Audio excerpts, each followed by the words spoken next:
लक्ष्मीच्या पावलांनी या मालिकेच्या आजच्या भागामध्ये आता इकडे सरोजने खूप मोठा अपमान करत आता कलाला संगीताच्या सोबत ढकलून देत सांगितलेलं असतं की तुमची मुलगी या घरची सून नाहीये, या घरच्या नोकरां इतकी सुद्धा तिला किंमत नाहीये, त्यामुळे उचला तोंड आणि तुमच्या मुलीला इथून घेऊन जा, तुमची मुलगी इथे राहणार नाही। हा सगळा तमाशा चालू असताना आत्तापर्यंत आबा आतमध्ये असतात, पण नेमके आबा बाहेर यायला आणि या सगळ्यामध्ये आबांच्या पायावरती इकडे आता संगीता आणि कला पडायला एकच गाठ पडते। संगीता आणि कला अशी खाली पडली जाते। तोपर्यंत देवी आईची मूर्ती मागे बनवून कलाने तयार करून ठेवलेली असते, फक्त मूर्तीची घटस्थापना करायचं बाकी असतं। त्याच वेळेला आता इकडे कलाला अशा पद्धतीने ढकलून दिल्यावरती आबा खूप चिडतात आणि संगीता सांगते, आबाजीराव मला तुमचा पूर्णपणे आदर आहे, पण या सगळ्यामध्ये आता मी माझ्या कलेची ही अशी दुर्दशा नाही पाहू शकत, त्यामुळे आता मी माझ्या कलेला इकडून घेऊन चाललेली आहे। आबा म्हणतात थांबा, यावरती संगीता सांगते नाही आणि त्यावरती कला सुद्धा म्हणते, आबा आता या सगळ्यामध्ये तुम्ही मला थांबवू नका, कारण इथे प्रश्न माझ्या आत्मसन्मानाचा आहे, असं म्हणत संगीता आणि कला निघून जातात। त्यावेळेला आबा सरोजकडे रागाने पाहतात आणि सरोज बास झालं तुझं हे सगळं, आता तुझा हा प्रकार अति झालेला आहे, या सगळ्यामध्ये तुला अद्दल ही घडलेच पाहिजे। सरोज आबांकडे पाहतच बसते। पहिल्यांदा आबांचं इतकं रौद्र रूप सरोजने पाहिलेलं असतं।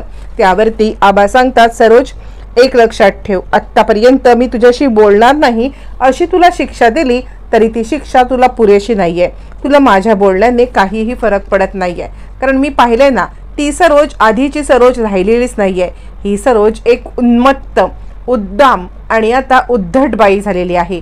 या सगळ्यामध्ये घरच्या सुनेचा जी बाई अपमान करते ती माझी सरोज नाहीच असू शकत। आधीपर्यंत माझ्या मुलाच्या विरोधात जात मी तुला सपोर्ट केला होता, पण ती तू सरोज राहिलेलीच नाहीयेस, असं म्हणत आबांनी सरोजला चांगलंच फटकारत तिला आता सांगितलेलं असतं, तुझ्यासाठी ही शिक्षा पुरेशी नाही तर मी तुला शिक्षा देतोय आणि माझी शिक्षा ही आहे की देवीची घटस्थापना होईपर्यंत ते देवी उठेपर्यंत तू देवीच्या कोणत्याही कार्यात सहभागी व्हायचं नाहीस आणि हा माझा निर्णय ठाम आहे।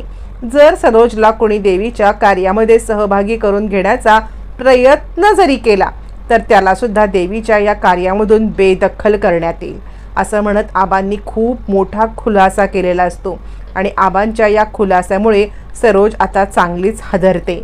सरोज हादरते आणि आता इकडे आबा म्हणतात, बास झालं, यापुढे आता कोणतंही मी तुझं काही ऐकणार नाही। त्यावरती सरोज राग काढते कलावरती, आतापर्यंत आबांनी प्रत्येक गोष्टीमध्ये मला सपोर्ट केला, आज पहिल्यांदा माझे वडिलांसारखे असलेले आबा तुझ्यामुळे माझ्यावरती चिडलेत।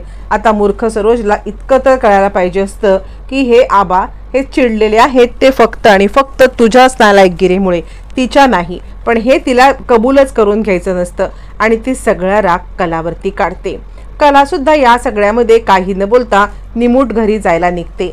मग मात्र आता कला निघून जात असताना तिला आता आबा थांबवतात की कला थांब। यावरती आबांना कला सांगते की नाही आबा मी निघते आणि अद्वैत निमूटपणे सगळं ऐकत असतो। पण अद्वैत घरात आल्यावरती तो आबांना म्हणतो, आबा मला असं वाटते की तुम्ही या सगळ्यामध्ये आईला जी शिक्षा दिलीत ना ती मला नाही पटली। यावरती आबा म्हणतात, आता या घरातले निर्णय जर का तुलाच घ्यायचे असतील तर मला तर काही बोलायचंच नाही, तूच या घरचे निर्णय घे आणि तूच ठरव तुझ्या आईला काय करायचं ते।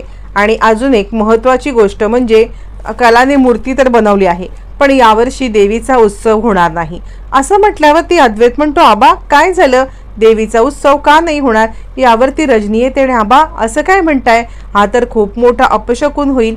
यावरती आबा म्हणतात, देवीचा उत्सव मला आता करायचाच नाहीये, कारण या सगळ्यामध्ये आपण घरच्या लक्ष्मीला जर किंमत देत नसू तर देवीचा उत्सव हा करण्यात काही अर्थच नाहीये, त्यामुळे यावर्षी हा देवीचा उत्सव होणार नाही, असं म्हटल्यावरती आता मात्र इकडे अद्वैत हादरतो, कारण पूर्ण बिझनेस वर्ल्डमध्ये चांदेकरांच्या देवीचा उत्सवाचे पासेस वाटले गेलेले असतात आणि त्या सगळ्याचा परिणाम खूप मोठा चांदेकरांच्या इब्रतीवरती होणार असतो।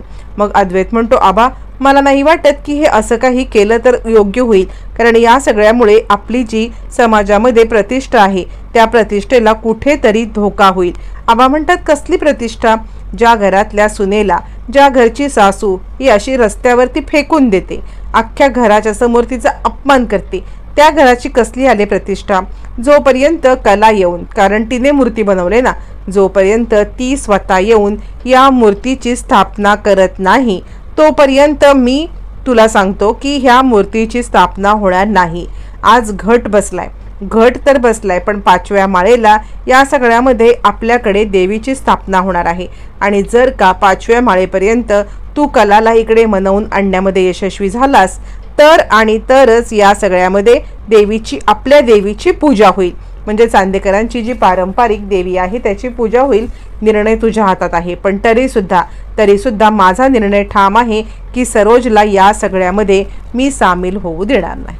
आबांनी ठाम निर्णय घेतल्यावरती आता अद्वैत विचार करतो, काय करू? जर का हे सगळं असं घडलं आणि चांदेकरांच्या मूर्तीची स्थापनाच नाही झाली, दरवर्षीप्रमाणे चांदेकरांच्या उत्सवच नाही झाला, तर या सगळ्यामध्ये बदनामी अटळ आहे.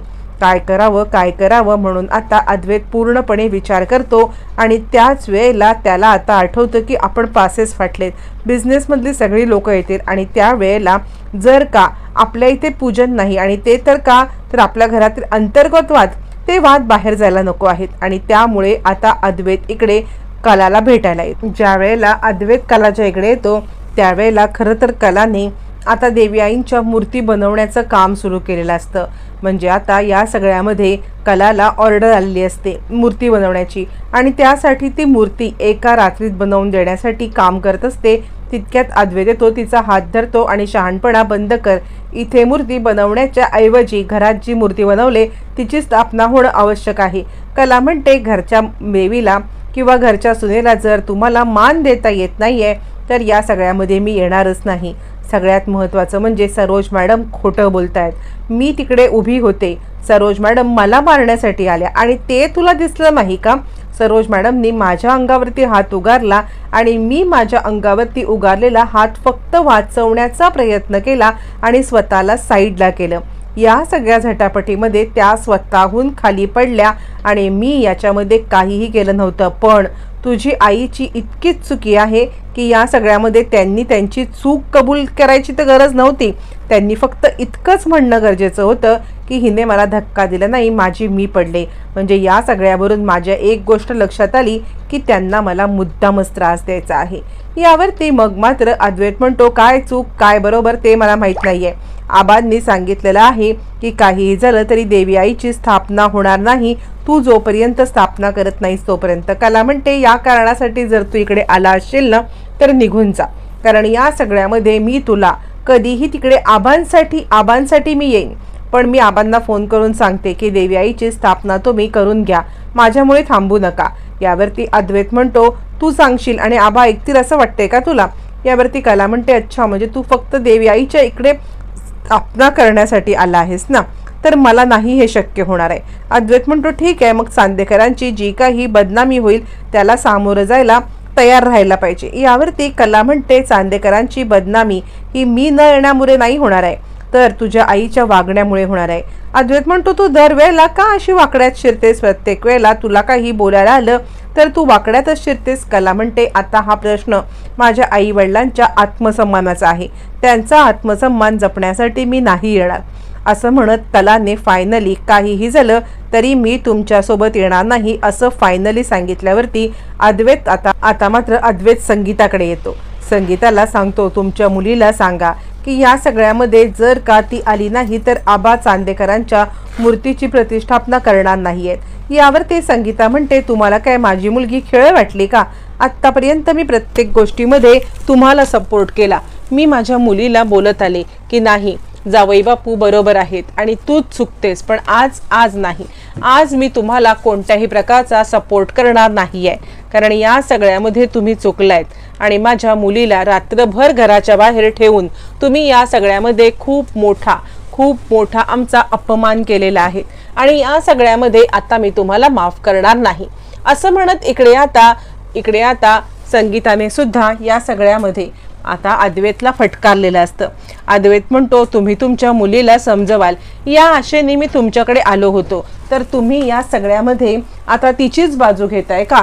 यावरती संगीता म्हणते, हो कला सांगते, मग दरवेळेला माझ्या आईने तुझी बाजू घ्यायची आणि तुझ्या आईने पण तुझीच बाजू घ्यायची असं आहे का? म्हणजे तुम्ही श्रीमंत आहात म्हणून आम्ही गरिबाने दरवेळेला तुमच्या समोर झुकावं अशी तुझी अपेक्षा असेल ना, तर आत्ता असं होणार नाहीये. जोपर्यंत सरोज मॅडम स्वतःचा गुन्हा कबूल करत नाहीये तोपर्यंत आणि जोपर्यंत तू माफी मागत नाहीस तोपर्यंत मी येणार नाही. आता अद्वैत विचार करतो, आत्ताच्या घडीला जर बिझनेस माइंडने विचार केला तर मला या सगळ्यामध्ये आता मात्र तिची माफी मागावी लागेलच. मग मात्र अद्वैत म्हणतो, ठीक आहे मी चुकलो, पण या सगळ्याचा मी शहानिशा नक्की करेन, पण आत्ता सध्या तुझ्यावरती न विश्वास ठेवून मी चुकलोय हे मी मान्य करतो. आता तरी येशील का? कला सांगते, मी येते, पण तू मला सन्मानाने घेऊन चल. असं म्हटल्यावरती मग मात्र अद्वैतचा आता हार होते. तो कलाला सन्मानाने घरी घेऊन जाण्यासाठी निघतो. आता इकडे अद्वैत कलाला घेऊन येतो. इकडे सरोज हे सगळं पाहत असते, कारण आबांनी जो घट बसलेला आहे त्या घटात सुद्धा सरोजला बिलकुल अजिबात कोणत्याही प्रकारे सहभागी होऊ दिलेलं नसतं. त्यामुळे सगळ्या घरात सगळ्या नोकरांच्या समोर सरोजचा खूप मोठा अपमान झालेला असतो आणि त्यातच हाईट म्हणजे अद्वैतने कलाला घेऊन आलेला असतो.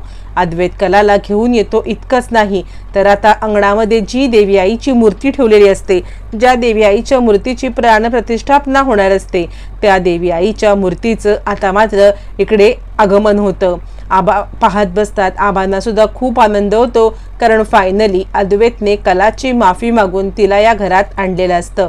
बरं आता इतक्यावरतीच थांबत नाही तर या सगळ्यामध्ये सरोजला तिकडे येण्यासाठी पण बंदी केलेली असते. पण ज्या वेळेला कला या घरामध्ये येते त्यावेळेला ती आबांना विनंती करते की आबा या सगळ्यामध्ये सरोज मॅडमना सामील करून घेऊया, कारण हे सगळं बरोबर वाटणार नाही. येणाऱ्या जाणाऱ्या माणसांच्या सोबत आपल्या सगळ्यात घरातल्या गोष्टी बाहेर नको. असं म्हटल्यावरती आता मात्र सरोज अजून चिडते, कारण आबा आता सरोजला परवानगी देतात.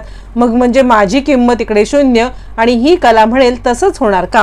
असं म्हणत चिडलेली सरोज या सगळ्यामध्ये खूप अजून चिडते आणि कलावरती अजून रांग करायला लागते.